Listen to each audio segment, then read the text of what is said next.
documented creeps. Camping trips were our family's escape, our ticket to nature's embrace. This particular weekend, we decided to venture a couple of hours away from home, setting up camp amidst the wilds about 20 miles from our chosen site. But what unfolded would etch a story of dread into our souls, something that felt right out of the twisted pages of a Stephen King tale. As we rolled down a road that seemed to stretch endlessly into the woods, my eyes caught a fleeting sight: a young woman with fiery red hair walking alongside the road. Was she a hitchhiker, a wanderer, or something else entirely? Tears stained her cheeks, glistening in the fading sunlight. I would have stopped, but the kids were in the car, and the rational fear of stranger danger stayed my hand. After our campsite was set, my husband and I discussed a plan. He would venture back to the road to see if the redhead needed help. We chose a campsite next to a circular lake, its waters reflecting the gloaming sky. The eerie beauty of the place felt almost unnatural, and the isolation was uncanny. As dusk settled, my husband returned with tales of a young woman with red hair and a man named Bob. The very sight of them brought a whiff of peculiarity. The woman, her eyes red no longer, seemed to be in the throes of love, while Bob's dark-haired presence exuded an air of mystery. They had set up camp across the lake, just opposite us. My curiosity couldn't be contained. Why had she been walking down the road? What troubled her? The words flowed from my lips as questions danced in the shadows of my thoughts. She claimed she needed space, that they had their tiffs, but her lover Bob always returned for her.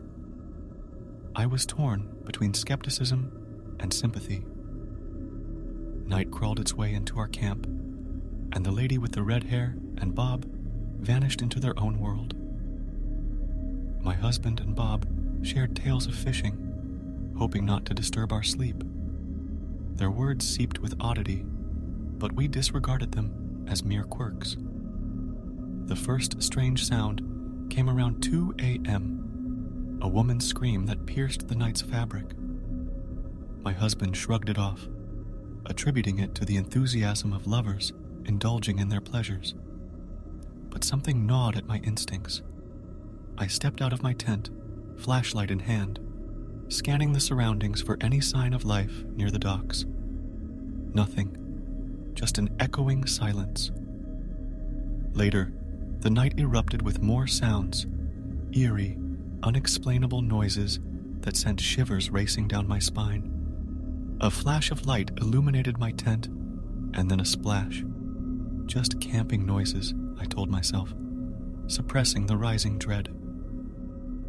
With daybreak came more screams, now accompanied by wailing sirens.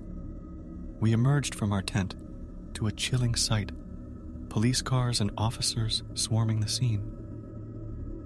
The other campers were clustered near the docks.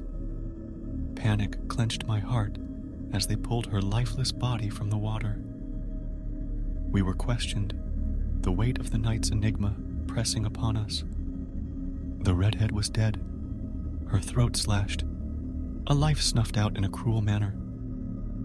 And then, like an apparition, the redhead and Bob had vanished, leaving behind a void that would haunt us.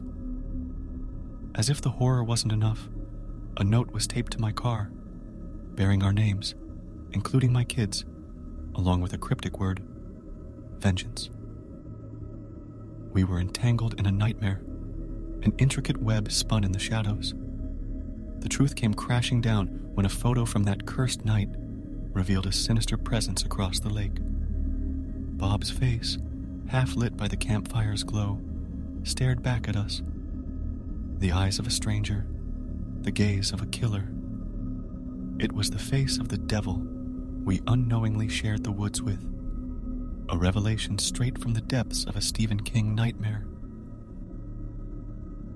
Thanks for joining us on this spine-tingling journey at Documented Creeps. If you crave more eerie tales, real-life encounters, and mysteries that defy explanation, make sure to hit that like button and subscribe.